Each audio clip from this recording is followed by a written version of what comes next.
advances in the powertrain. Particularly in the battery, we've figured out how to package the battery pack much more efficiently than we did in Roadster.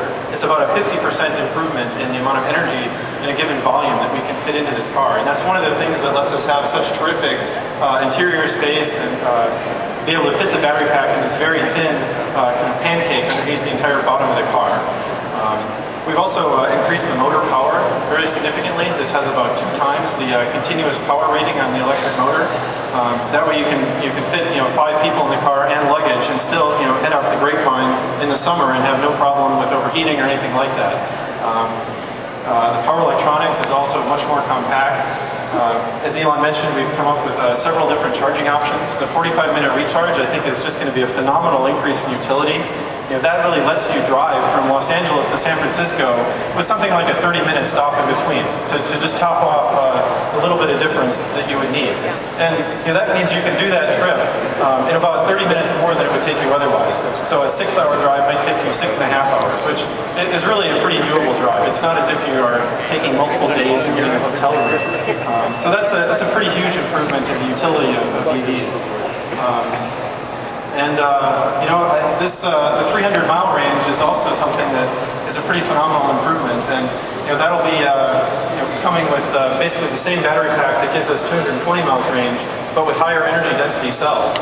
And as years go by, the cells continue to get better and better, and we've watched that improve even over the life of the Roadster. It's about a 20% improvement since we started the Roadster, and we expect another equivalent improvement. We can see it already coming with prototypes that are in the lab today, and that'll continue to bring it to 300 miles and possibly higher over the life of the entire Model S program. And well, Franz, do you want to say a little bit more about the design process? Thanks, guys. I'm Franz. 7 months ago, I came into this building and none of this stuff was here, and since then we've integrated design into Tesla, and we started in our little tent back there, and 7 months later we've created these vehicles, created Model S. So hats off to the team that we've kind of organized here at SpaceX as Tesla Design. They're scattered around you. Just congratulate them. I think they did a great job.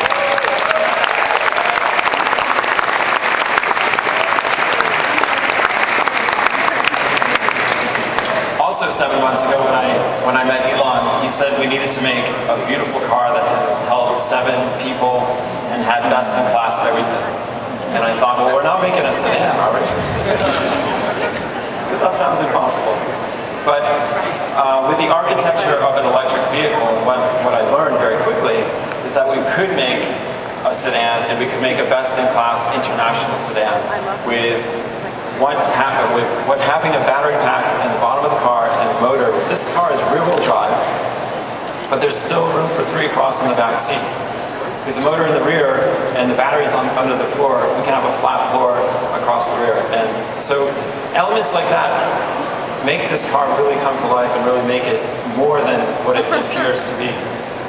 If you want to get an impression of the size of this vehicle, it's somewhere between a 5 Series and a 7 Series BMW in size. So it's appropriately sized for the marketplace, and I think it's much more aspirational than the $49.9 base price would lend you to believe, especially when you see it driving on the road. Some of the other things that we factored into this car were a very lithe and lean body. This car needs to be uncompromised in all its elements. From a consumer perspective, you need to look at this car and say, well, they didn't compromise on range because they made a brick.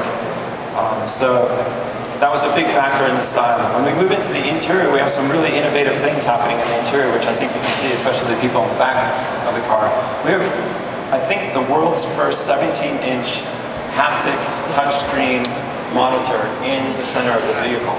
And that actually controls your heater and air conditioning, your radio, and your navigation system all at the same time. And with haptic, you get a sensory feedback right off of the screen. So it's cutting edge, next generation. You're seeing this stuff appear in your cell phones. We thought it's very important that it should appear in your vehicle. And next to that, we have also a 10.5-inch liquid crystal display for the information in front of the IP. So one of the best attributes about that is that we can consistently upgrade the car. This car is 3G wireless connected all the time. You could pull down Google Maps, your email, anything you can get off the internet, Yelp or Pandora Radio, streaming media, and you can also skin that. We're offering the opportunity to reskin the interior components, something that no other brand is offering. So we've made this experience very tangible. You get in the car, push your foot on the brake, put on your seatbelt, push drive, button for drive, and drive away, and it's that simple. So as advanced as the technology is underneath the skin, this is a very palatable car for today and for the next 5 to 7 years, which will be the lifespan. And it's been an awesome experience to bring something like this, this important of a vehicle to life, and I just hope that you guys enjoy it, and it's a pleasure to present this to you. So, with that, I think Elon's going to drive somebody off and maybe take it outside.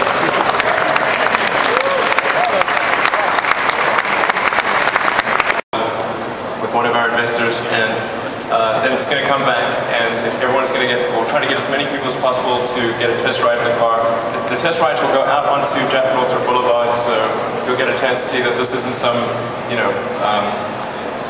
show car that doesn't actually do what it says. It will go fast and with a lot of people in it. Quietly, yeah. So we'll try to get as many people in the car as possible.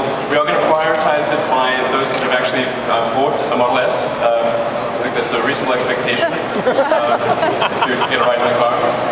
And so as soon as we're through with that list, then we'll go to people that are thinking about buying it.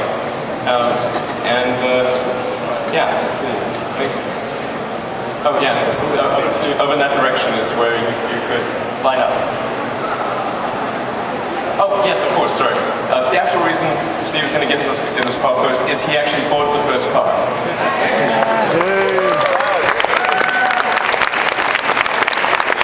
Very good point.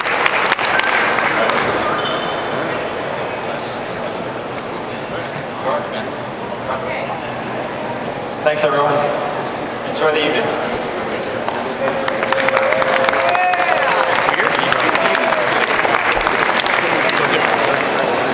Right.